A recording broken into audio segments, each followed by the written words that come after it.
ಇದು ಉಂಟು. ಹಾಗಾದ್ರೆ ಎಲ್ಲರೊಂದಿಗೆ ತಾಗುತ್ತದೆ ಅಂತ ಆಯ್ತು. ಅದು ಮಾತಾಡ್ಸ್ಬೇಕು ಬೇಡವಾ?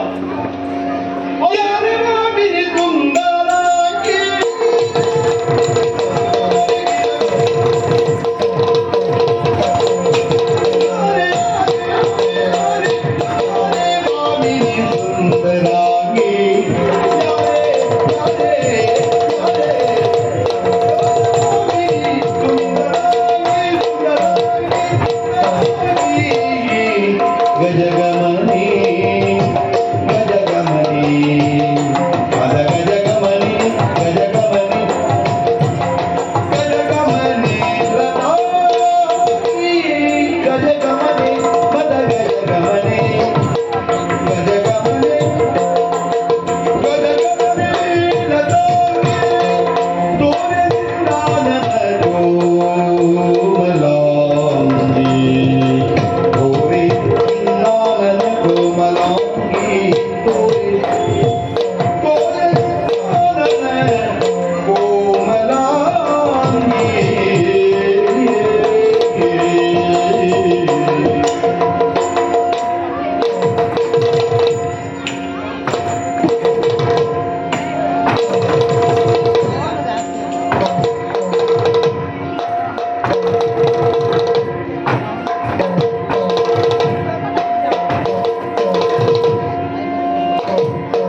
ಇಷ್ಟೆಲ್ಲ ಮಾತಾಡ್ಬೇಕೆಂಬ ಸೌಂದರ್ಯದಿಂದ ಬಂದೆ. ಅಯ್ಯಪ್ಪ, ಬಹುಶಃ ಇವಳಿಗೆ ಮಾತೇ ಬರುವುದಿಲ್ಲ ಅಂತ ಭಾವಿಸಿದ್ದ. ಮೂಕು ಭಾಷೆಯಲ್ಲಿ ಮಾತಾಡ್ತಾ ಇದ್ದಾಳೆ. ಈ ಮನೆಯಲ್ಲಿ ಇರುವುದು ನಾವಿಬ್ಬರೇ. ನಮ್ಮಿಬ್ಬರನ್ನು ಬಿಟ್ಟು ಇದು ಪ್ರಶಾಂತವಾದಂತಹ ವಾತಾವರಣ. ಇಂತಹ ವಾತಾವರಣದಲ್ಲಿ ಮಂದ ಹೆಜ್ಜೆಗಳನ್ನ ಇಡುತ್ತ ವಾರಣದ ಮನೆ ಹಾಗೆ ಒಂದು ಆನೆ ಹಾಗೆ ಮಂದರಡಿಗೆಯನ್ನು ಇಡುತ್ತ ವಿಧ ವಿಧವಾದ ಗಾಯನ ನಾಟ್ಯವನ್ನು ಆಡುತ್ತ ಎಲ್ಲವರ ಮನಸೂರ್ಯಗೊಳ್ಳುವಂತಹ ಓ ಚೆಲುವಿನ ಕ್ಷಣಿಯೇ, ಓ ಸೌಂದರ್ಯದ ರಾಶಿಯೇ, ಓ ಲತಾಂಗಿಯೇ, ಯಾರು ನೀನು? ಯಾಕಾಗಿ ಇಲ್ಲಿವರೆಗಾಗಿ ಬಂದವಳು? ಇಲ್ಲಿ ಬರುವವರ ಉದ್ದೇಶವೇನು? ನಿನ್ನ ಮಾತಾಪಿತರು ಯಾರು? ಎಲ್ಲವನ್ನ ಹೇಳ್ತೀಯಾನೆ. ಪುರಲೋಕದ ಬಲೆಗೆ ನಾನು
ಅಪರಿಚಿತರಿಗೆ ನನ್ನ ಪರಿಚಯವನ್ನು ಹೇಳಿಕೊಳ್ಳುವವರಲ್ಲ. ದಾರಿ ಹೋಕರಿಗೆ ನನ್ನ ಪರಿಚಯ ಎಲ್ಲ ಹೇಳುವುದಿಲ್ಲ. ಆದರೆ ನಿನ್ನನ್ನು ನೋಡಿದರೆ ನಿನ್ನ ಉಡುಗೆ ತೊಡುಗೆ ಗಾಂಭೀರ್ಯತೆ ಇದೆಲ್ಲವನ್ನ ನೋಡಿದರೆ ನಂಬಬಹುದು ಎನ್ನುವಂತೆ ಮನಸ್ಸು ಹೇಳುವುದು. ಹಾಗಾಗಿ ಹೇಳ್ತಾ ಇದ್ದೇನೆ, ನನ್ನ ಪರಿಚಯ ನಿಮಗೆ ಸಿಗಲಿಕ್ಕಿಲ್ಲ. ನಾವಿಲ್ಲಿ ಅವರಲ್ಲವೇ ಅಲ್ಲ, ಊರಿನವರಲ್ಲ, ಲೋಕದವಳೇ ಅಲ್ಲ. ನೀನು ಹೇಳುವುದೇ ಬೇಡ. ಮತ್ತೆ ಇಂಥದ್ದೊಂದು ಸೌಂದರ್ಯದ ಈ ಭೂಲೋಕದಲ್ಲಿ ಇರೋದಕ್ಕೆ ಸಾಧ್ಯ ಉಂಟು? ನೋಡ್ಲಿಲ್ವ ನೀವು? ನಾನು ಮೇಲಿನವಳು, ಅಷ್ಟು ಬೇರೆ ಕೆಳಗೆ ಹಾಕಿ ಲೋಕದವಳು, ಅದು ಸ್ವರ್ಗಲೋಕದವಳು, ಅಲ್ಲಿ ಇರುವವಳು. ನೋಡುವಾಗ ನನಗೆ ಗೊತ್ತಾಗಿದೆ, ಬಹುಶಃ ಸ್ವರ್ಗದೇ ಒಂದು ತುಂಡಿದ ಕೆಳಗೆ ಬಿದ್ದದ್ದು ಗೊತ್ತಾಗಿದೆ. ಅಲ್ಲಲ್ಲ, ಮತ್ತೆ ಇಷ್ಟೆಲ್ಲ ಹಾಕೊಂಡು ಮೇಲಿಂದ ಕೆಳಗೆ ಬರುವುದಿದ್ರೆ ಸ್ವರ್ಗದವ್ರು ಬಿಟ್ಟರೆ ಮತ್ತೆ ಬರೋದ್ರೆ ಸಾಧ್ಯವೇ ಅಲ್ವಾ? ಬೇಸರವಾಯಿತು. ಹಾ. ಸ್ವರ್ಗಲೋಕದಲ್ಲಿ ಬೇಸರ. ಹಾ. ನಿತ್ಯ ನೂತನವಾಗಿರುವಂತಹ ಈ ಭೂಲೋಕದ ಪ್ರಕೃತಿಯನ್ನು ವೀಕ್ಷಿಸುವ ಸ್ವರ್ಗ ಅಂದ್ರೆ ಹಾಗೆ ಇದ್ದದ್ದೇ ಇರುವುದು. ಅಲ್ವಾ? ಮತ್ತು ಬದಲಾವಣೆಗಳಿಲ್ಲ. ಬದಲಾವಣೆಗಳನ್ನು ನೋಡಬೇಕು. ಆ, ಭೂಲೋಕಕ್ಕೆ ಬರಬೇಕು. ಹಾಗಾಗಿ ಬಂದದ್ದು. ಪ್ರಕೃತಿಯ ಸೌಂದರ್ಯವನ್ನು ಸರಿಯಬೇಕು. ಅಷ್ಟಕ್ಕೂ ನೀನ್ ಯಾರು? ನೀನ್ ಎಲ್ಲಿಯವನು? ಅದೆಲ್ಲ ತಲೆಯೋ? ಪರಿಚಯ? ಸಾಗಲ್ಲ, ಅಲ್ಲ ಅಲ್ಲ. ಹೊರನಾಟಿ ಕೇಳಿ ನೋಡಿ. ಕಲ್ಪನೆ ಮನೆಯಲ್ಲಿ. ಹೊರನಾಟಿ ಕೇಳಿ ನೋಡಿ. ಬೇಡುಗರಿ ಪರಸ್ಪರ ಗುಣಮಣಿ.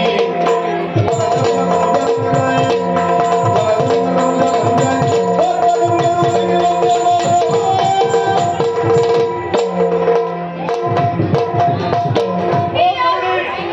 ಸಮಾನವಲ್ಲ ಮತ್ತೆ? ಕೇಳಿರಬೇಕು. ಇದು ಹರಿಪುರ ಸರಿಪುರ. ಹಸ್ತಿನಾವತಿ ಹೌದಪ್ಪ. ಹಸ್ತಿನಾವತಿಯ ಸಾಮ್ರಾಟ್ ಆ, ಧರ್ಮರಾಯ. ಅವರ ಸೇವಕರ? ಅಲ್ವಾ? ಆ ಧರ್ಮರಾಯನ ಪ್ರೀತಿಯ ತಮ್ಮ ತಮ್ಮ? ಮಧ್ಯಮ ಪಾಂಡವಿ, ಸಮುದ್ರ ಧನಂಜಯ, ಕಿರೀಟಿ, ವಿಜಯ ಹೀಗೆಲ್ಲ ಹಲವಾರು ನಾಮಗಳನ್ನು ಸಂಪಾದಿಸಿದವ ನನ್ನ ಹೆಸರು ಆರ್ತನೆಂಬುದಾಗಿ ಎಲ್ಲರಿಗೂ ಅರ್ಜುನ ಅಂತ ಕರೀತಾರೆ. ಹಾ, ಹೀಗೆ ಮಾತನಾಡಿಸ್ತಾ ಇದ್ದೀಯಲ್ಲ, ಕಾರಣ ಗೊತ್ತಾಗ್ಲಿಲ್ಲ. ನನಗೂ ಹೇಳಬೇಕು ಅಂತ ಆವಾಗಿಂದ ಅನಿಸುತ್ತಾ ಉಂಟು. ಆದ್ರೆ ಹೇಳಿದ ಸಂಶಯ ಏನು? ಕರುಣಿ, ನಾನು ಒಂದು ನಾಡಿನ ಅರಸನಾಗುವವನೇ ಇದ್ದೇನೆ. ಆಗುವ ಅಲ್ಲ, ಅರಸು ಮನೆತನದವನೇ ಇದ್ದೇನೆ. ಹೇಗೂ ಆಗುವುದಾಗುವುದು ಖಚಿತವೇ. ಹೌದೇ? ನಿನ್ನದೊಂದು ಮಾತಾಡಬೇಕು. ಏನು? ಮನಸ್ಸಿನ ಆಸೆಯನ್ನು ನೇರವಾಗಿ ಹೇಳಿಕೊಳ್ಳಬೇಕು. ನೇರವಾಗಿ ಹೇಳು. ಇನ್ನೊಂದು ಅರ್ಥವಾಗಿ ಹೆಚ್ಚಾಗುತ್ತಾ ಇದೆ. ಆ, ನನ್ನ ಸ್ವಭಾವ ಹಾಗೆ ನೇರದಿಂದ ನಿರಂತರ ಹಸಿ ಗೋಡೆಗಳ ಹಣವಿಟ್ಟ ಹಾಗೆ ನೇರ ಹೇಳುವ ಕೆಲಸ ಮಾಡಿದ್ದೇನೆ. ಈಗಾಗಲೇ ನಾನು ಸ್ವಂತವನಿದ್ದೇನೆ. ನೇರವಾಗಿ ಹೇಳ್ತಾ ಇದ್ದೇನೆ. ನನ್ನವಳಾಗಿದ್ದೇನೆ.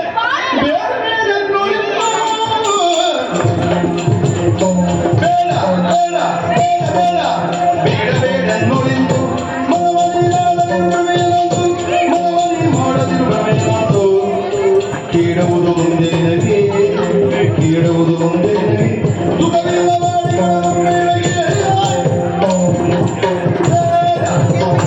ನನ್ನವಳಾಗಿದ್ದೇನೆ. ಊರ್ವಶಿಯನ್ನೇ ತಿರಸ್ಕರಿಸಿದವನು ನೀನು. ಯಾಕೆ? ನನ್ನ ಮೇಲೆ ಮನಸ್ಸನ್ನು ಮಾಡಿ. ಯಾಕೆ ತಿರಸ್ಕರಿಸಿದ್ದೇನೆ ಹಾ, ಕೇಳು. ಹಾ.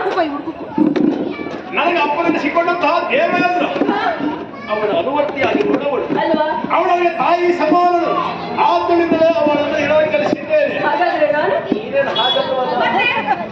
ದೇವೇಂದ್ರ ವಶವರ್ತಿ ಸುಲಭಗಳು ಹೌದಿರಬಹುದು. ಹಾ. ಆದ್ರೆ ಆ ತಾಯಿ ಭಾವನೆ ಉಳಿಲ್ಲ. ನನ್ನ ಮಕ್ಕಳಿಗೆ ನೀನು ತಾಯಿ ಆಗಬಹುದೇ? ಹೇಳ್ತೇನೆ ಕೇಳು. ನೀನ್ ಇಲ್ಲಿಯವರು, ನಾನು ಅಲ್ಲಿಯವರು. ಅಲ್ಲಿ ನಮಗೆ ಸುಖ ಭೋಗಗಳಿಗೆ ಏನು ಕೊರತೆ ಇಲ್ಲ. ಅದರಲ್ಲಿ ನಾವು ಹೇಗೆಲ್ಲ ನಿಮ್ಗೆ ಕಷ್ಟವಾಗ್ತದೆ. ನಮ್ಮನ್ನ ಲಕ್ಷ್ಯ ಮತ್ತು ಇಲ್ಲಿಯ ಪದ್ಧತಿಗೆ ನಾನ್ ಸರಿ ಹೊಂದುವವಳಲ್ಲ. ನೋಡು, ಸುರಲೋಕದ ಸುಖೋಪಭೋಗಗಳನ್ನು ಉಂಟು ಬಂದವನೇ ನಾನಿದ್ದೇನೆ. ಆದ್ದರಿಂದ ನಿನಗೆ ಸುಖಕ್ಕೆ ಯಾವುದೇ ಕೊರತೆ ಇಲ್ಲ. ಹೇಳ್ತಾ ಇದ್ದೇನೆ ನೋಡು. ಮತ್ತೆ ಹುಟ್ಟುವ ಮಕ್ಕಳನ್ನು ನೀನೇ ಸಾಕ್ಬೇಕಾಗ್ತದೆ. ನನ್ನಿಂದ ಎಷ್ಟೇ ಮಕ್ಕಳು ಹುಟ್ಟಿಕೊಳ್ಳಿ, ಹೊಸ್ತಿನಾವತಿ ನಮ್ಮದು.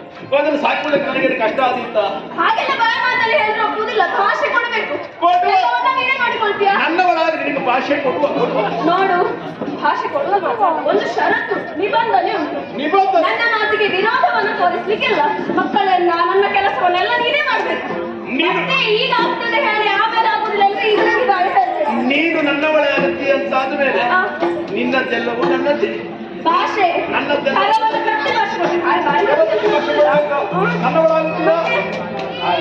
ಭಾಷೆ ತಪ್ಪಿದ್ರೆ ಮಾತು ತಪ್ಪುವುದೇ ಇಲ್ಲ. ಮಾತು ತಪ್ಪುವ ಜಾಯಮಾನವೇ ನಾನಲ್ಲ. ನಿನ್ನದೆಲ್ಲ ನನಗೆ ಸೇರ್ಬೇಕಾಗ್ತದೆ. ಹಾಗಾದ್ರೆ ಭಾಷೆ ಕೊಡು.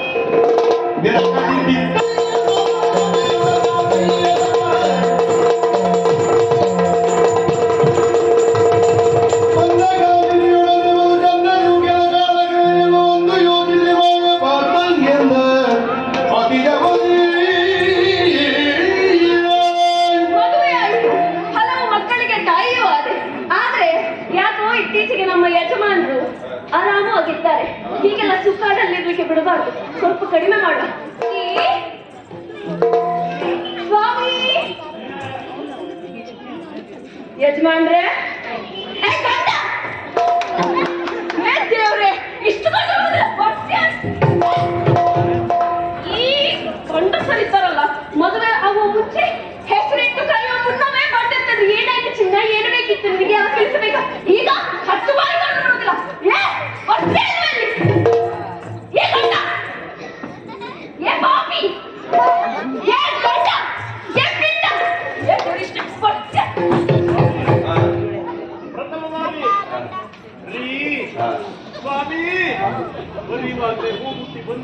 ಚಿನ್ನ ರನ್ನ ಬನ್ನ.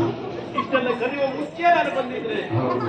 ಎಲ್ಲರಿಗೂ ಸ್ವಲ್ಪ ಗೌರವವನ್ನು ಉಳಿಸ್ತಾರೆ. ಗೌರವೇ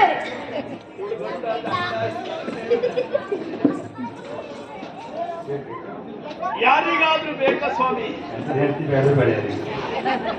ಹೊಟ್ಟೆ ಕಿಚ್ಚು ನಿಮಗೆಲ್ಲ ಸಿಗುವುದಿಲ್ಲಲ್ಲ. ನಿಜವಾಗಿ ಹೇಳಬೇಕಾ, ಚಂದ ಕಂಡು ಯಾರು ಮದುವೆ ಆಗುತ್ತಾರೋ ಈಗ ಗೊತ್ತಾಯ್ತು. ಸ್ವಲ್ಪ ದಿನ ಆದ್ಮೇಲೆ ಅವ್ರ ಪರಿಸ್ಥಿತಿ ಈಗ ಗಂಡ ತರವಾಗುತ್ತದೆ. ಪರಿಸ್ಥಿತಿ ಬಂತು. ಎಷ್ಟು ಸರಿ ಕರಿಬೇಕು ನಿಮ್ಮನ್ನ? ಒಂದ್ ಸರಿ ಕರೆದ್ರೆ ಬರ್ಲಿಕ್ಕೆ ಆಗುದಿಲ್ಲ ನಿಮಗೆ? ಏನಂತ ಕೆಲಸ ಮಾಡ್ತಾ ಇದ್ರ ನೀವು? ಏನು ನೀನು ಆಗ ಕರ್ದಾಗ ಬರ್ತಾ ಇರ್ಬೇಕು ನಾನು. ಏನ್ ದೇವ್ರೇ? ನನಗೆ ಅದೇ ಕೆಲಸವೋ? ಸ್ವರ. 3 ಲೋಕದ ಗಂಡಪ್ಪ ಅಂತ ನಾನು. ನನ್ನ ಗಂಡ ನೀವು. ಅದ್ ಗಂಡ ನೀವೇ ಇಟ್ಕೊಳ್ಳಿ. ನನ್ನ ಗಂಡ ಕರೆದಾಗ ಬರ್ಬೇಕು. ಈಗ ಬಂದ್ರಲ್ಲ, ಒಳ್ಳೇದಾಯ್ತು. ನೋಡಿ ಅದು- ಏನ್ ದೇವ್ರೇ? ಮನೆಯೇ ಇದು, ಮನೆಯೇ ಇದು. ಅಲ್ಲಲ್ಲ, ರಾಜ್ಯರು ಅದಕ್ಕೆ ಹೇಳಿದ್ದು, ಏನಂದೆ? ಗಂಡ ಹೊರಗಡೆ ಹೋದ್ರೆ ಅವ ಸಿಂಹ, ಹಾ. ಆದ್ರೆ ಮನೆಯಲ್ಲಿಯೂ ಅವ ಸಿಂಹವೇ. ಹಾ. ಆದ್ರೆ ಅವನಿಗೆ ಏರಿರುವುದು ಮಾತ್ರ ಅಮ್ಮನವರು. ಮತ್ತೆ ಇದು ನಂದು ಗಂಡಂದು ಸ್ಪಷ್ಟವಾಗಿ ತಿಳ್ಕೊ. ತಿಳಿದವರೇ ಹೇಳಿದ್ದು, ಅನುಭವ ಬಂದವರೇ ಹೇಳಿದ್ದು. ಈಗ ಬಂದದ್ದು ಒಳ್ಳೇದಾಯ್ತು. ಕಸ ಕೊಡಿಸಿ. ಮನೆಗೆ ಯಾರಾದ್ರೂ ಅತಿಥಿ ಬಂದ್ರೆ ಈಗ ಇಟ್ಕೊಳ್ಳೋದು ಮನೆಯನ್ನ ನೋಡಿ ಬಟ್ಟೆ ನಿಮ್ಮದೇ ಬಟ್ಟೆ ಅದೆಲ್ಲ ಅಲ್ಲಲ್ಲಿ ಹಾಕುವುದು. 3 ಲೋಕದ ಗಂಡ ಪಾರ್ಥನ ಒಬ್ಬನದೇ ಅನುಭವ ಅಲ್ಲ. ಮನೆಗೆ ಮನೆಯಲ್ಲಿ ಯಜಮಾನ ನಾನು ಹೇಳಿದಾಗ ನನ್ನ ಹೆಂಡತಿ ಕೇಳ್ತಾಳಂತ ಹೊರಗಡೆ ಯಾರೆಲ್ಲ ಗಂಡಂದ್ರೆ ತಿರುಗಾಡ್ತಾ ಇರ್ತಾರೋ ಅವರ ಪರಿಸ್ಥಿತಿ ಮನೆಯಲ್ಲಿ ಕಸ ಗುಡಿಸುವುದು, ಬಟ್ಟೆ ತೊಳೆಯುವುದೇ. ಆಯ್ತಾ? ಎಲ್ಲವೂ ಒಗ್ಗಟ್ಟೆ ಎಲ್ಲ ಆಯ್ತಾ? ಕಸ ಗುಡಿಸ್ತೀರಲ್ಲ ಈಗ? ನನ್ನೊಬ್ಬನ್ ಬಿಟ್ಟೆ. ಕಸ ಗುಡಿಸ್ತೀರಲ್ಲ ಈಗ? ಹೊರಗಡೆ ರಾಜಾರೋಷವಾಗಿ ನೀವು ಹೇಳಿಕೊಳ್ತೀರಿ ಅಂತಾದ್ರೆ ನಿಮ್ಮ ಮನೆಯಲ್ಲೂ ಅಡುಗೆ ಪಾತ್ರೆ ತೊಳೆಯುವುದು ನೀವೇ, ಸೌಟು ಹಿಡಿಯುವುದು ನೀವೇ, ಆಗುವುದು ನೀವೇ ಸ್ಪಷ್ಟ ಮಾಡಲಾಗಾಯ್ತು ಸ್ವಾಮಿ. ನಾನು ಹೊರಗಡೆ ಹೇಗೆ ಮಾಡ್ತಿರ್ತಾ ಇದ್ದೆ, ನಾನು ಧನುರ್ಧರ ಧನಂಜಯ ಪಾರ್ಥ ಅರ್ಜುನ ಇದು ನೋಡಿದ್ರೆ ಹೆಂಡತಿ ಹೇಳು ಪರಿಸ್ಥಿತಿ ಅರ್ಜುನಿಗೂ ಉಂಟು. ಪ್ರಪಂಚ ಗೊತ್ತಾಗಲೇ ಸ್ತ್ರೀ ಶಕ್ತಿ ಬಲ ಉಂಟು ಸ್ವಾಮಿ. ಗಂಡ ಮಕ್ಕಳು ಎಷ್ಟೇ ಸಾಧಿಸಿದ್ರು ನಾರಿ ಶಕ್ತಿಯ ಪ್ರಬಲ ಇಲ್ಲ.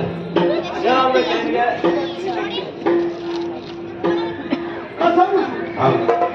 3 ಲೋಕದ ಗಂಡ ಎಂತ ಎಲ್ಲರ ಗಂಡಂದಿರು ಕಸ ಗುಡಿಸ್ತೀನಿ. ಅಲ್ಲಿ 3 ಲೋಕದ ಗಂಡ ಕಸ ಗುಡಿಸ್ತೀನಿ.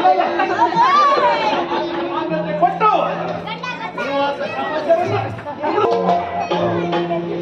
ನೋಡಿದ್ರೆ ಅನುಭವ ಉಂಟಲ್ಲ, ಗುಡಿಸಿದವರನ್ನ ಇಲ್ಲಿ ಹಾಗೆ ಕಸ ಗುಡಿಸೋದಕ್ಕೆ ಮಾತು ಕೇಳುದಿಲ್ಲ ಅವರು. ಏನಂದ್ರೆ ಕಸ ಗುಡಿಸುವುದಿಲ್ಲ, ಮಾತು ಕೇಳುದಿಲ್ಲ. ಭಾಷೆ ಕೊಟ್ಟದ್ದು ಯಾರಾವತ್ತು? ಹೇಳುದ ಕಸ ಗುಡಿಸಿ ಹೇಳ್ತಾರೆ. ಭಾಷೆ ಕೊಟ್ಟು ನಾನು ಕೆಟ್ಟೆ. ಕಸ ಒಂದು ಚೂರು ಕಸ ಇಲ್ಲಿ ನೋಡಿ, ಇಲ್ಲಿ ನೋಡಿ. ಜೊತೆಗೆ ಭಾಷೆ ಎಷ್ಟು ಇದು? ಮಾತು ಏನ್ ಕಸ ಇದು? ಕಾಲಲ್ಲಿ ಕಸ ಗುಡಿಸುದಾ?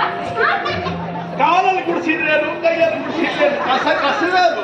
ಅದೇ ಹೆಂಡತಿ ಕಾಲಲ್ಲಿ ಗುಡಿಸಿದ್ರೆ ನಾ ಗುಡಿಸ್ತೇನೆ. ನಾ ಗುಡಿಸ್ತೇನೆ ಕಾಲಲ್ಲಿ. ಕಸ ಗುಡಿಸಿ ಕಸ ಗುಡಿಸಿ ಬೇಗ. ಇವತ್ತು ಅನಿವಾರ್ಯ. ಇವಳು ಏನ್ ಹೇಳ್ತಾರೆ ಕೇಳಬೇಕು. ಜಯ ದೇವರೇ, ಧೂಳು ಮಾಡಿ ಕಸ ಗುಡಿಸಿ.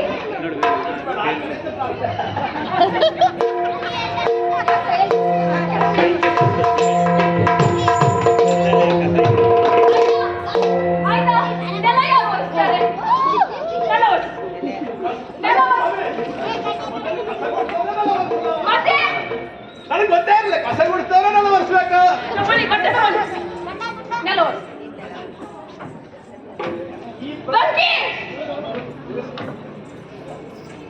ಯಾವುದೇ ಆಗಲಿ ಗಂಡನ ಆಸ್ತಿಯಲ್ಲಿ ಹೆಂಡತಿ ಸರಿಪಾಲು ಹೌದಲ್ವಾ? ಏನಿಲ್ಲ, ನಿಮ್ಮದೆಲ್ಲ ನನಗೆ ಸೇರ್ತದೆ ಅಂತ ಹೇಳಿದ್ದೇನೆ. ಪಾಲು ಇಲ್ಲ ಅಂತ ಹೇಳಿದ್ದೇನೆ. ಭಾಷೆ ಕೊಟ್ಟಿದ್ದೀನಿ, ಒರೆಸಿ. ನಾನು ಪ್ರತ್ಯೇಕ ಹೇಳು. ಹೌದು, ಕೈ ಮುಟ್ಬೇಡಿ.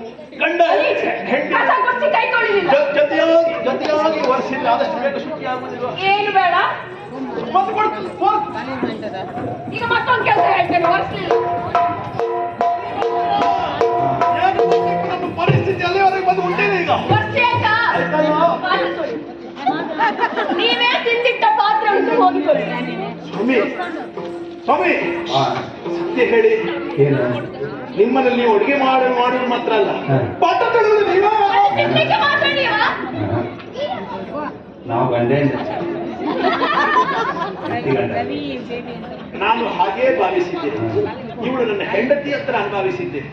ಇದು ನಿಜವಾಗಿ ಹೆಂಡತಿ ಅಲ್ಲ ಸ್ವಾಮಿ, ಇದು ನನ್ನ ಪ್ರಾಣ ಹೆಂಡತಿ. ಪಾತ್ರೆ ತೊಳ್ದಾಯ್ತಾ?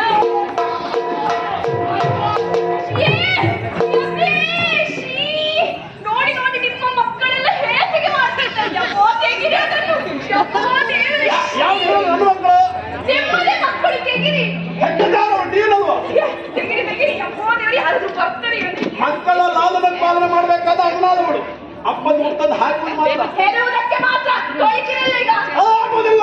ಆಗುದಿಲ್ಲ. ತೊಳೆಯುವುದಕ್ಕಿಂತ ಒಂದೊಂದು ಚಿಕ್ಕಿ,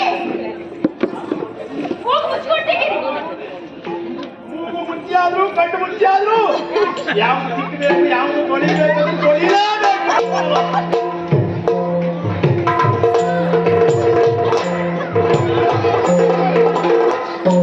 ಯಜಮಾನ್ರೆ, ಆಯ್ತಾ ಎಲ್ಲ ಕೆಲಸ? ಇವತ್ತಿನ ಕೆಲಸ ಆಯ್ತಾ? ಆಯ್ತಾ? ಹೋಗೋಣ. ಅಯ್ಯೋ ಜಾಣ, ಕುತ್ಕೊಳ್ಳಿ ಇಲ್ಲಿ. ಮತ್ತೆ ನಾನು ಹೆಂಡತಿ ಎಷ್ಟೇ ಕೆಲಸ ಹೇಳಿ ಸ್ವಾಮಿ, ಅವಳಿಗೂ ಅರ್ಥ ಆಗ್ತದೆ ಸ್ವಾಮಿ. ಛೆ, ನನಗೆ ಸ್ವಲ್ಪ ಒಳ್ಳೇದು. ಗುಣ ಒಳ್ಳೇದುಂಟು. ಅವಳದ್ದು ಹೆಗ್ಗುಣ, ಬುದ್ಧಿ ಸರಿ ಇದೆ. ಅವಳದ್ದು ಹೆಗ್ಗುಣ. ಏ ಆಯ್ತಾ ನಿಮ್ದು? ಕುತ್ಕೊಳ್ಳಿ ಇಲ್ಲಿ, ಕುತ್ಕೊಳ್ಳಿ, ಸುಧಾರಿಸ್ಕೊಳ್ಳಿ. ಕುತ್ಕೊಳ್ಳಿ ಕುತ್ಕೊಳ್ಳಿ ಕುತ್ಕೊಳ್ಳಿ ಸ್ವಾಮಿ. ಅಯ್ಯ, ಕುತ್ಕೊಳ್ಳಿ.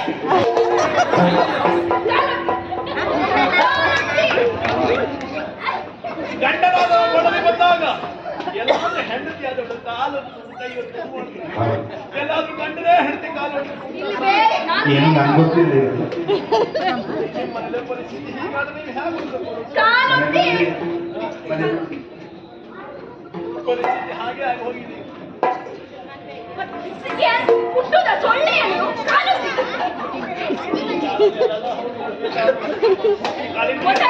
ನೀರು ತೋರಿಸಿ ಎಷ್ಟು ದಿನ ಆಯ್ತೋ ಏನೋ. ನಾನು ಮಾಡಿದೆ, ನಿಮ್ಮ ಆಗಲ್ಲ. ಒತ್ತಿ. ಅದೇ ಕಾಲು. ಅದೇ ಕಾಲು ಮುರ್ದಾಗಿ ಬಿಟ್ಟು ನನ್ನ ಗಂಡ. ಅಯ್ಯೋ, ಅದು ನೀವೇ ಹೇಳಿದ್ರೆ ಕಾಲು ಒತ್ತಬೇಕು ಅಂತ ನಾನು ಒತ್ತಿದ್ದೇನೆ. ಈ ಸುಖದಲ್ಲ. ಇರ್ಲಿ ಬಿಡಿ.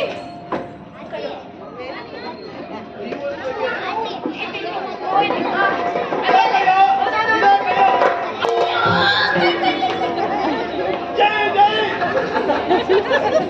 ಇವರಿಗೆ ಬಿಟ್ಟರೆ ಕಷ್ಟನೇ ಇಸ್ಕಿಬಿಡ್ತಾರೆ. ನನ್ನ ಹೆಂಡತಿಗೆ ಜೈ. ಹಾಗೆ ಪಾಪ ನನಗೂ ಬೇಸರ ಆಯ್ತು ನಿಮ್ಮಿಂದ ಕೆಲಸ ಮಾಡ್ತಿದ್ನಲ್ಲ. ಈಗ ನಾನು ಕರುಣೆ ಬಂದೇನೆ. ಹೌದು, ಒಂದ್ ಕೆಲಸ ಮಾಡ್ತೇನೆ, ಬಿಹಾರಕ್ಕೆ ಹೋಗಿ ಬರ್ತೇನೆ. ಮನಸ್ಸಿಗೆ ಬೇಸರ ಆಯ್ತಲ್ಲ ನನಗೆ. ನನ್ನ ಹೆಂಡತಿಗೆ ಮನೆಯಲ್ಲಿ ಬೇಸರ ಇದೆ. ಹಾ, ಹಾಗಾಗಿ ಆಸನ ನಮ್ಗೆ ಸಿಕ್ಕಿದ್ರೆ ವಿಹಾರದಲ್ಲೇ ಅಲ್ವಾ? ಈಗ ಮತ್ತೆ ಗಂಡ ಹೇಳ್ತೀನಿ ಜೊತೆ ಹೋಗಿ ವಿಹಾರಕ್ಕೆ ಹೋಗುವಂತಾದ್ರೆ ನನ್ನ ಜೀವಮಾನದಲ್ಲಿ ನಾನು ಮಾಡಿದ ಒಂದೇ ಒಂದು ತಪ್ಪು ಅಂದ್ರೆ ಬಿಹಾರಕ್ಕೆ ಹೋದೆ. ನಿನ್ನಂತ ಗಂಡ ಸಿಕ್ಕಿಬಿಟ್ರಲ್ಲ. ಅಯ್ಯೋ, ಎಷ್ಟೆಲ್ಲ ಒಳ್ಳೊಳ್ಳೆ ಸಂಬಂಧ ಬಂದೆ. ಇನ್ನು ಸ್ವಲ್ಪ ಹೊತ್ತು ಕಾಲ ಎಷ್ಟೆಲ್ಲ ಒಳ್ಳೇದು ಬರ್ತಾ ಇತ್ತು. ಹೋಗಿ ಹೋಗಿ ದೊಡ್ಡ ನಿನ್ನ ತಪ್ಪಲ್ಲ. ಕೆಲವರೆಲ್ಲ ಮನೆಯವರು ಒತ್ತಾಯಕ್ಕೆ ಮದುವೆ ಆಗುವುದು, ಕೆಲವರೆಲ್ಲ ಪ್ರೀತಿ ಮಾಡಿ ಮದುವೆ ಆಗುವುದು. ನಿಮ್ಮ ಒತ್ತಾಯಕ್ಕೆ ನಾನು ಮದುವೆ. ಮದುವೆ ಆಗುವ ಮೊದಲು ಎಲ್ಲರೂ ಹೇಳುವುದು ಹೀಗೆ, ಹಾ, ನನ್ನ 7 ಜನ್ಮದಲ್ಲಿ ಇವಳೇ ನನ್ನ ಹೆಂಡತಿಯಾಗಿ ಸಿಗಬೇಕು. ನೀವು ಹೇಳುವುದೇನು? ಮದುವೆ ಆಗಿ 2 ದಿನ ಗೊತ್ತಾಗುತ್ತದೆ. ಹಾ, ಯಪ್ಪ ದೇವ್ರೇ, ಇಂತಹ ಹೆಂಡತಿ ಜನ್ಮ ಜನ್ಮಕ್ಕೂ ಯಾರಿಗೂ ಬೇಡ. ಇದೇ ನಿಮ್ಮ 7ನೇ ಜನ್ಮ. ಅವರಲ್ಲಿ ಇದೇ ದೇವ. ಹೌದಲ್ಲ? ಎಲ್ಲರಿಗೂ ಗೊತ್ತುಂಟು ಪ್ರಪಂಚದಲ್ಲಿ ಅಲ್ಲ, ತಪ್ಪು ಮಾಡುದು ಎಲ್ಲರೂ ಅಲ್ಲ? ಮಾಡುದು. ಅದೇ ಮತ್ತೆ ತಪ್ಪು ಮಾಡುದೆಲ್ಲ ಗಂಡು ಮಕ್ಕಳು ಮತ್ತೆ ಮಾಡುದು ಅದನ್ನೇ. ಇರ್ಲಿ. ಮದುವೆ ಆಗುದು. ಅನಿವಾರ್ಯ ಸ್ವಾಮಿ. ನಿಮ್ಮ ಅನಿವಾರ್ಯವನ್ನು ನೀವೇ ಇಟ್ಕೊಳ್ಳಿ. ಬಿಹಾರಕ್ಕೆ ಹೋಗಿ ಬರ್ತೇನೆ. ಹೋದಂತಹ ಕಾಲಕ್ಕೆ ಎಲ್ಲ ಮಕ್ಕಳನ್ನು ನೀವೇ ನೋಡಿಕೊಳ್ಬೇಕು. ಮಕ್ಕಳು? ಸಣ್ಣವನೊಬ್ಬ ಇದ್ದಾನಲ್ಲ, ಅವನದು ಊಟ ಆಗಲಿಲ್ಲ ಸ್ವಾಮಿ. ಸ್ವಲ್ಪ ಹಠ ಮಾಡ್ತಾನೆ, ನಿಧಾನ ಊಟ ಮಾಡಿಸ್ಬೇಕು. ನಾನು ನನ್ನ ಮಕ್ಕಳಲ್ಲಿ ಯಾರಿಗೂ ಹೇಳುವುದಿಲ್ಲ. ಹಾ. ಆ ಸಣ್ಣವ ಒಬ್ಬ ಇದ್ದಾನಲ್ಲ, ಯಪ್ಪ ದೇವ್ರೇ, ಅವನು ಸಾವಾಸ ಬೇಡ. ಆಗ ಗೊತ್ತಾಗ್ಲಿಲ್ಲ. ಈಗ ಅವನನ್ನು ಯಾರು ಗಿಡ ಕರ್ಕೊಂಡು ಅಮ್ಮ ಬೇಡ. ನಾನೇನಾದ್ರೂ ಹೊರಗೆ ಹೋದಾಗ ಮಕ್ಕಳಿಗೆ ನಿಮ್ಮ ಕೆಟ್ಟ ಬುದ್ಧಿ ತೋರಿಸ್ಬೇಕಲ್ಲ, ಆಗ ಮಾಡ್ತೇನೆ. ಮಕ್ಕಳೇ, ಓ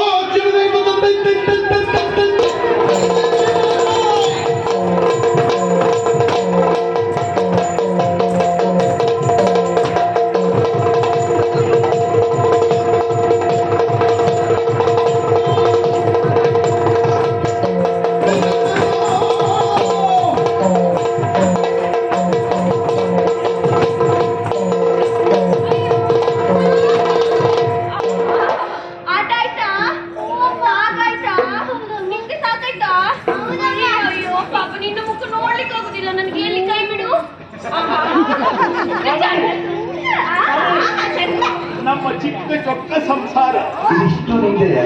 ಇದು ಎಷ್ಟು ನೋಡಿದರೆ ನೀನು ಬಾಗುತ್ತಲ್ಲ, ಹೀಗೆ ಹತ್ತಿರ ಇದಕ್ಕೆ ಬುದ್ಧಿ ಬಂದ್ರೆ ಇದು ಬೆಳೆಯುವುದಿಲ್ಲ. ಎಷ್ಟು ಇಷ್ಟೇ ವ್ಯತ್ಯಾಸ ಇದೆ ಅನ್ನೋದು. ಚಂದ, ನಂದೇ ಬಗ್ಗೆ ಎಷ್ಟು ಒಳ್ಳೆ ಅಲ್ಲ,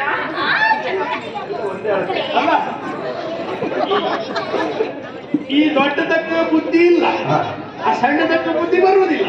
ಅವನು ಹಾಗೆ ಅಪ್ಪ ಹೇಳ್ತಾರೆ, ಅಪ್ಪ ಹೇಗೆಂದು ಗೊತ್ತಿಲ್ಲ ನಿಮಗೆ? ಕೇಳಿ ಮಕ್ಕಳೇ, ನನಗೆ ಮನೆಯಲ್ಲಿ ಬೇಸರ ಆಗಿದೆ. ಈ ನಿಮ್ಮ ಅಪ್ಪ ಇದ್ದಾರಲ್ಲ ತಲೆ ತಿನ್ನುವುದು, ಅದಕ್ಕೆ ಒಂದು ಹೊರಗೆ ವಿಹಾರಕ್ಕೆ ಹೋಗಿ ಬರ್ತೇನೆ. ನಿನ್ನ ಕೈ ತಿಂತಾರಾಯ್ತಾ? ನಾವು ಸರಿ ಬಹಳಷ್ಟು ಪ್ರಶ್ನೆ ಉಂಟು. ಆ ಪ್ರಶ್ನೆ ಕೇಳಿಸ್ಕೊಂಡು ಮನೆಯಲ್ಲಿ ಕೊಡು. ಅವರೆಲ್ಲ ಬರುವುದು ಬೇಡ, ನಾನು ಒಬ್ಬಳೇ ಹೋಗುವುದು ಬೇಡ. ಮತ್ತೆ ಕೇಳ್ಕೊಂಡ ಎಲ್ಲ ಪ್ರಶ್ನೆ ಅಪ್ಪನ ಹತ್ರ ಕೇಳಾಯ್ತಾ? ಅವ ಸಾಯಿದವ ನಾನು ಕೇಳಿದ್ರೆ ಯಾವುದೂ ಇಲ್ಲ ಅಂತಾರವ. ಮಕ್ಕಳೇ, ಅಪ್ಪ ಹೊಡೆದ್ರೆ ಅಮ್ಮ ಅಂತ ಕಿರ್ತ್ಕೊಳ್ಳಿ, ಬೇಗ ಬರ್ತೇನೆ. ನೋಡ್ಕೊಳ್ಳಿ, ಏನಾದ್ರೂ ಮಾಡ್ಬೇಕಲ್ಲ.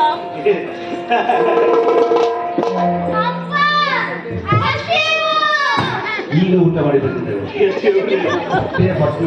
ಇಂಥ ಮಕ್ಕಳು ಪ್ರಪಂಚದಲ್ಲಿ ಯಾರಿಗೂ ಬೇಡ ಸ್ವಾಮಿ. ಒಬ್ಬರಿಗೂ ಬಿಡದ ಇವರಿಬ್ಬರೇ ಇಷ್ಟೊತ್ತು ತಿಂತಾ ಇದ್ರು. ಸರಿ ಮುಖ ತೊಳ್ಕೊಂಡು ಬರ್ಲಿಲ್ಲ.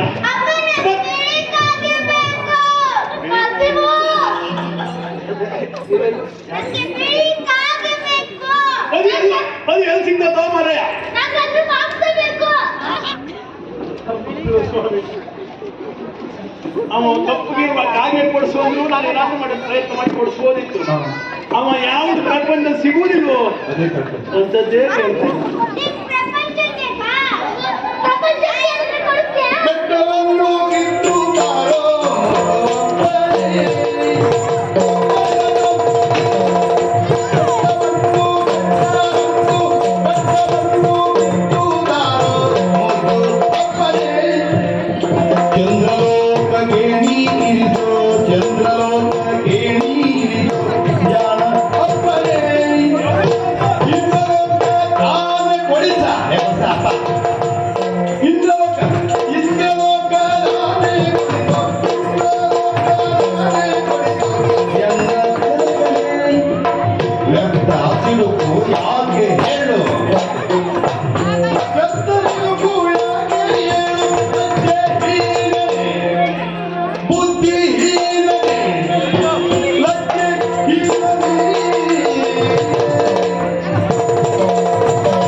ಒಂದು ಸಂತೋಷ ಆಗುವುದು ಸ್ವಾಮಿ. ಇವರಿಗೆ ಒಪ್ಪಂದೇ ಲಯ ಬಂದಿರುವುದು ನಾನು ಭಾವಿಸಿ ಲಯ ಹಿಡಿದು ಆಹಾ ಮಹಾಲಯ. ಏನು ಮಗನೇ? ಹಾ ದೊಡ್ಡ ಬೆಟ್ಟ.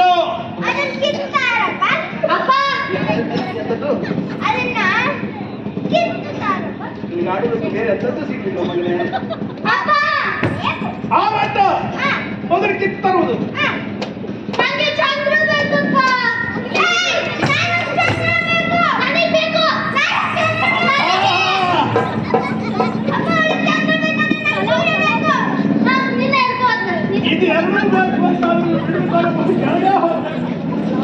ಸಿಗುವುದಿಲ್ಲ, ಎರಡು ಒಟ್ಟಿಗೆ ಸಿಗುವುದಿಲ್ಲ ಇಲ್ಲಿ.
ವನಭೋಗ ಭಾಗ್ಯ ಸಂಪದವೆಲ್ಲ ನೀಗಿ ಇನಿತು ಕಷ್ಟಕ್ಕೆ ಗುರಿಯಾಗಿ ಇನಿತು ಕಷ್ಟಕ್ಕೆ ಗುರಿಯಾಗಿ ಲಕ್ಷ್ಮಿಯು ಪುರದವಳ ಸ್ನೇಹಕ್ಕೆ ಭಾಗಿಯಾಗಿ ಸಾಕು ಸಾಕು ಸಂಸಾರ ಗೋಳಾಟ ಇದನ್ಯಾಕೆ ನಿರ್ಮಿಸಿದನು ಹರಿಮಾಯ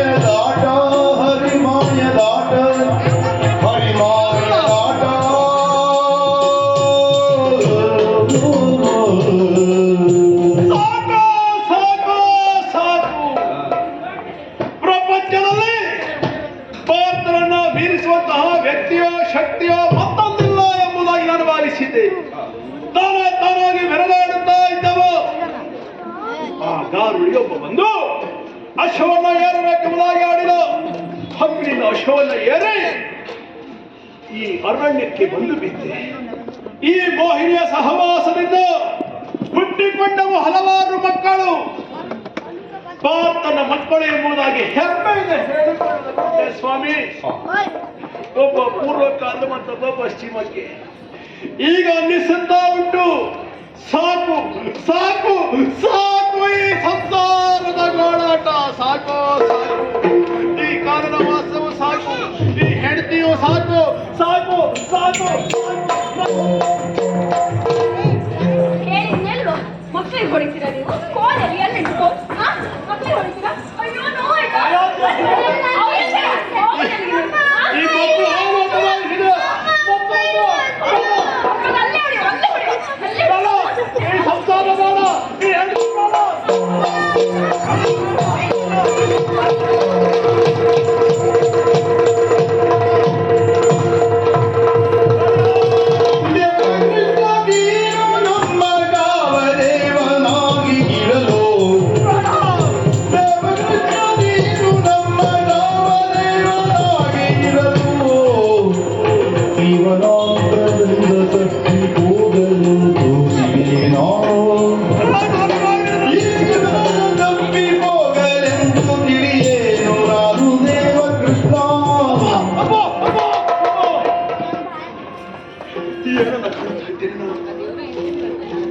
ಅಂದುವಲ್ಲಿ ಪ್ರೀತಿಸಿದಂತಹ ಮೋಹಿನಿ ಮೋಹಿನಿ ಎಂಬುದಾಗಿ ನಾನೇ ಅವಳ ಸೈನ್ಯಕ್ಕೆ ಹೋಗುತ್ತಾ ಇದ್ದೆ. ಆದರೆ ಸಾಮಾನ್ಯ ಮೋಹಿನಿ ಅಲ್ಲ, ಮೋಹಿನಿಯಾಗಿ ನನ್ನನ್ನು ಕಾಡುತ್ತಾ ಇದ್ದಾಳೆ, ನನ್ನನ್ನು ಕಾಡುವುದಕ್ಕೆ ಮುಂದಾಗುತ್ತಾ ಇದ್ದಾಳೆ, ನನ್ನನ್ನು ಪೀಡಿಸುವುದಕ್ಕೆ ಮುಂದಾಗುತ್ತಾ ಇದ್ದಾಳೆ. ಪ್ರಪಂಚದಲ್ಲಿ ಎಲ್ಲವರನ್ನು ಬೆದರಿಸುತ್ತಾ ಇದ್ದ ಪಾರ್ಥ ಕೇವಲ ಈ ಹೆಣ್ಣಿಗೆ, ಈ ಮಾಯೆಗೆ ಹೆದರಿ ಓಡುವಂತಹ ಪರಿಸ್ಥಿತಿ ಬಂದು ಹೋಯಿತಲ್ಲ ಸ್ವಾಮಿ. ಅರ್ಥವಾಯಿತು ಅರ್ಥವಾಯಿತು. ಇದಕ್ಕೆ ಕಾರಣ ಮತ್ಯಾವುದೂ ಅಲ್ಲ, ಹರಿಯನ್ನ ನಿಂದಿಸಿದೆ, ಹರಿ ಯಾವುದು ಅಲ್ಲ ಎಂಬುದಾಗಿದೆ ಬಾಯಿಂದ ಆಡಿದೆ. ಇದೇ ಕಾರಣಕ್ಕಿರಬೇಕು ಇಂತಹ ಕಷ್ಟಗಳು, ಇಂತಹ ಸಂಕಷ್ಟಗಳು ನನ್ನೆಲ್ಲ ಎದುರಾಗುತ್ತಾ ಇದೆ. ಹಾಗಾದ್ರೆ ಈ ಪಾತ್ರನ ಇಲ್ಲಿವರೆಗಾಗಿ ರಕ್ಷಿಸಿದವ, ಇಲ್ಲಿವರೆಗಾಗಿ ನನ್ನ ಕೈ ಹಿಡಿದು ನಡೆಸಿದವ ಶ್ರೀಹರಿ. ಶ್ರೀಹರಿ ಅವರನ್ನು ಕಾಡಬೇಕು, ಅವರನ್ನು ಧ್ಯಾನಿಸಬೇಕು. ಶ್ರೀಹರಿ ಶ್ರೀಹರಿ ಗರುಡ ವಾಹನನಾಗಿ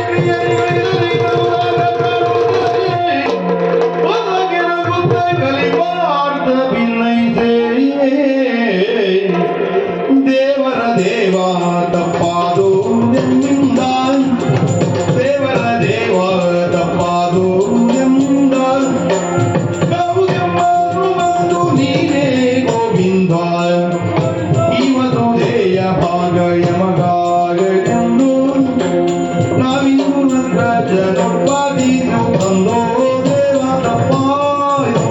ಅಚ್ಯುತಾನಂದ ಕೇಶವ ಮಾಧವ ರಕ್ಷಿಸುವ ರಕ್ಷಿಸುವ ರಕ್ಷಿಸುವ. ಓ ಪಾರ್ಥ, ನಿನಗೂ ಸಂಕಷ್ಟ ಬರುವುದಕ್ಕೆ ಸಾಧ್ಯವ? ಮತ್ಸ್ಯಯಂತ್ರವನ್ನು ಭೇದಿಸಿ 3 ಲೋಕಕ್ಕೆ ಗಂಡನಾದವನು ನೀನು, ನಿನಗೆಂತ ಕಷ್ಟವಯ್ಯ? ಸಾಕು ಮಾತ್ರವಲ್ಲ, ಪರಮೇಶ್ವರನೊಡನೆ ಹೋರಾಡಿದವನು ನೀನು, ನಿನಗೆ ಕಷ್ಟ ಬರುವುದಕ್ಕೆ ಸಾಧ್ಯವ? ಸಾಕು ಸ್ವಾಮಿ ಸಾಕು. ಮಾತೆನ್ನುವಂತಹ ಶೂಲದಿಂದ ನನ್ನನ್ನ ಗುರಿ ಗುರಿಯಾಗಿ ಚುಚ್ಚುವುದಕ್ಕೆ ಮುಂದಾಗಬೇಡ ಸ್ವಾಮಿ. ಈಗಾಗಲೇ ಸಂಕಷ್ಟದಿಂದ ಕೊಡಲಿ ಬೆಟ್ಟಾಗಿ ಹೋಗಿದ್ದೇನೆ ಸ್ವಾಮಿ. ನಾನು ಏನು ಇಲ್ಲ ಎಂಬುದು ಪ್ರಪಂಚದಲ್ಲಿ ಅರ್ಥವಾಗಿ ಹೋಯಿತು ಸ್ವಾಮಿ. ಪ್ರಪಂಚದಲ್ಲಿ ಎಲ್ಲವೂ ನೀನು. ಈ ನರ ನಾನು ಪ್ರಪಂಚದಲ್ಲಿ ವಿಜೃಂಭಿಸಬೇಕು ಅಂತಾದ್ರೆ ನರದ ಜೊತೆಯಲ್ಲಿ ನೀನಿರಬೇಕು ಎನ್ನುವುದು ನನಗೀಗ ಆಗಿ ಹೋಯಿತು ಸ್ವಾಮಿ. ನಾನು ಜೀವನದಲ್ಲಿ ಯಾವೆಲ್ಲ ಸಾಧನೆಗಳನ್ನು ಮಾಡಿದ್ದೇನೋ ಆ ಸಾಧನೆಯ ಮೆಟ್ಟಿಲು ನೀಡಿರುವುದು ಅರ್ಥವಾಗಿದೆ. ಪಾತ್ರನ ಎಷ್ಟು ಎತ್ತರಕ್ಕೆ ಏರಿಸಬೇಕು, ಎಷ್ಟು ಆಳಕ್ಕೆ ಕುಗ್ಗಿಸಬೇಕು, ಯಾವ ಕಾಲಕ್ಕೆ ಕುಗ್ಗಿಸಬೇಕು, ಯಾವ ಕಾಲಕ್ಕೆ ಏರಿಸಬೇಕು, ಎಲ್ಲವನ್ನ ತಿಳಿದಂತಹ ಮಹಾಮಹಿಮ ನೀನು ಸ್ವಾಮಿ. ಅಂದು ಅಹಂಕಾರದಿಂದ ಅಣ್ಣನಲ್ಲಿ ಪಾಲು ಕೇಳುವಾಗ ಕೃಷ್ಣನೇರು ನಮ್ಮ ಮಧ್ಯ ಎಂಬುದಾಗಿ ಪ್ರಶ್ನಿಸಿದವ ನಾನು. ಆದರೆ ಈಗ ನಿನ್ನೆಲ್ಲ ಆಡುತ್ತಾ ಇದ್ದೇನೆ ಸ್ವಾಮಿ. ಕೃಷ್ಣಾನುಗ್ರಹ ಇದ್ದರೆ ಮಾತ್ರ ಪಾಂಡವರು ಪ್ರಪಂಚದಲ್ಲಿ ಕಾಣಿಸಿಕೊಳ್ಳುವುದಕ್ಕೆ ಸಾಧ್ಯ ಅಂತ ಈಗ ಅರ್ಥವಾಗಿ ಹೋಯಿತು. ಒಮ್ಮೆ ಆ ಮೋಹಿನಿಯ ಪಾಶದಿಂದ ನನ್ನನ್ನು ಬಿಡಿಸು ಸ್ವಾಮಿ. ಸ್ವಾಮಿ ತಪ್ಪಾಗಿ ನಾನೇ ಗಾರುಡಿ ಬಲರಾಮನೇ ಕುರಗ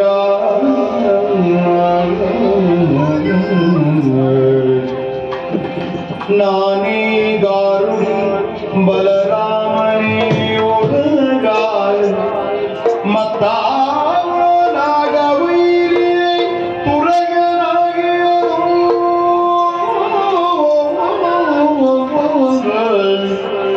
ಮತ್ತ ನಾಗವೈರಿ ತುರಗನಾಗಿಯೋ ಕಾನನದಲ್ಲಿ ಸಿಕ್ಕ ಆನಿ ತಂಬಿನಿ ಮಾಯೆ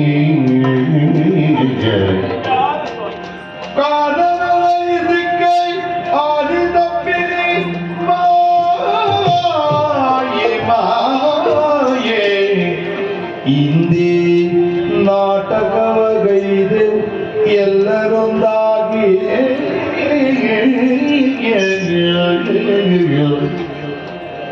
ನಾನೇ ಗಾರುಡಿ ಬಲರಾಮನೇ ಉರಗ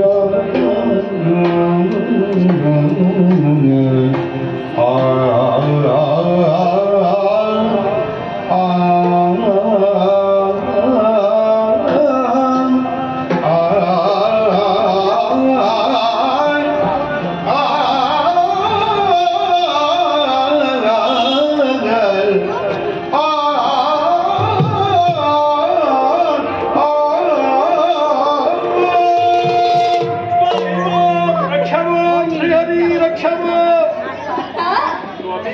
ಅಜ್ಞಾನ ಎನ್ನುವಂತಹದ್ದು ಅಪರಾಧವಲ್ಲ, ಆದರೆ ಜ್ಞಾನವನ್ನು ಪಡೆದರೂ ಸಹ ಅಜ್ಞಾನಿಗಳಂತೆ ವರ್ತಿಸುವುದು ಸರ್ವತಃ ಅಪರಾಧ.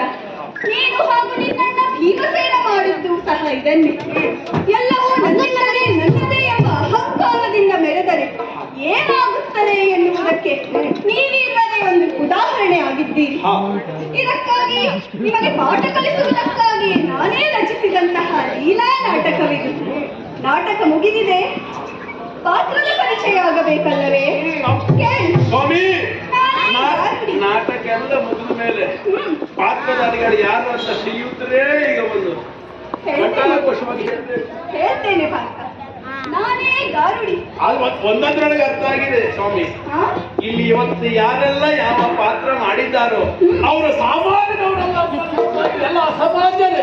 ಎಲ್ಲವೂ ನನ್ನ ನಿರ್ದೇಶನದಲ್ಲಿಯೇ ಆದದ್ದು. ಆದ ಕಾರಣ ಹೀಗೆ. ಹಾಗಾದ್ರೆ ರಾಧಾಕೃಷ್ಣನ ನಿರ್ದೇಶನದಲ್ಲಿ ಇಷ್ಟಿಷ್ಟು ದೊಡ್ಡ ಕಲಾವಿದರಲ್ಲ ಶ್ರೀಯುತ ಎಲ್ಲಿ ಹುಡುಕಿದ್ರು ಸ್ವಾಮಿ? ಯಾರ ಸ್ವಾಮಿ ಆ ಕಲಾವಿದ್ರು? ಗಾರುಡಿಯಾಗಿ ಬಂದವನು ರಾಧಾಕೃಷ್ಣನೇ ಹೇಳ್ಬೇಕು. ಈಗ ಯಾರ್ಯಾರು ಪಾತ್ರ ಮಾಡಿದಂತವನೇ ಹೇಳ್ಬೇಕು. ಈಗ ಕೇಳಬೇಕಲ್ಲ. ಹೇಳಿ ಸ್ವಾಮಿ. ನನ್ನನ್ನ ಬಲಭದ್ರನೇ ಉರಗನಾಗಿ ಬಂದವನು, ಗರುಡನೇ ತುರಗವಾಗಿ ಬಂದು ನಿನ್ನನ್ನು ಹೊತ್ತೊಯ್ದದ್ದು. ಅವ ಹಾರುವಾಗ ನನಗೆ ಗೊತ್ತಾಗಿದೆ.